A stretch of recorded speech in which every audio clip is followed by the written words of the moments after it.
Spencer is directed by Pablo Larraín and chronicles a pivotal few days in Princess Diana's life in which she's brought to a boiling point by her royal responsibilities and increasingly suffocating existence. This all culminates in her final decision to create a path forward for her to end her decades-long marriage to Prince Charles. It's a film that's in the same vein as Last Days and Jackie, in which we see a fictionalized small time frame of a famous individual's life. This is Larraín's second film in this vein, the first being Jackie, which was levied with the same jarring response from certain critics and audience members, just because how different it was from what is expected from the biopic genre. Most tend to cover the entirety of its subject's life, as well as dropping a huge exposition dump at the end. Larraín goes in a different direction, choosing to just cover a small time frame, and because of this, he's able to communicate the emotions and mindset of his subject at that particular time so well. In addition to that, he can better convey the significance of said time period for the individual with that approach. Many viewers of this film were expecting and hoping for a full recounting of Princess Diana's life, or perhaps just the events that led to her death. While I somewhat shared that hope,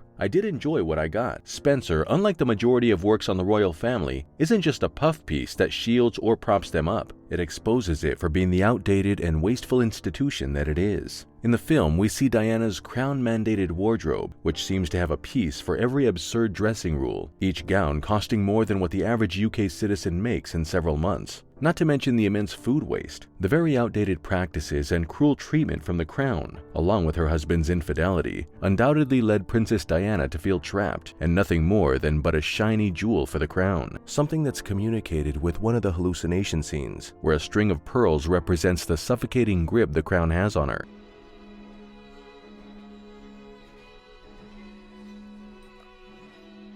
She's chained, yet her imprisonment is something that must be swallowed. The film is very much an emotional prison break movie. The lavish mansion, her prison; the queen, her warden; the jewels, her cuffs; and gowns, her prison getup. The film's title, Spencer, which is Diana's maiden name, represents a time before and after the crown, a time where she's firmly in the driver's seat of her life. At the end of the film, we see her finally revert to her maiden name, thus indicating her being completely done with her life of royalty, along with communicating the inner turmoil of Diana and the outdated and wasteful crown's suffocating grip on her. Spencer also communicates the absurd nature of modern royalty, as while in the past, whether or not they were just, they did in fact serve as a governing body. Now, in the modern day, they serve no purpose other than being a tourist attraction, yet they live a lavish existence and are treated like celebrities, with their nuptials being world events, all while still bowing down to absurd traditions of the past, despite how said traditions may harm individuals born into the royal family. After all, the past has shown their effect on the mental health and relationships of the royals. Of course, a nagging issue with the film is how at times it feels like an exercise in empathy, as while we do feel for her predicament, one can only dream of being afforded such issues as leaving a royal family, rather than impoverishment or more substantial problems, which undoubtedly was further put to the forefront of the audience minds with the excellent cinematography and costume design. How many can only hope to wear such beautiful chains? However, in the end,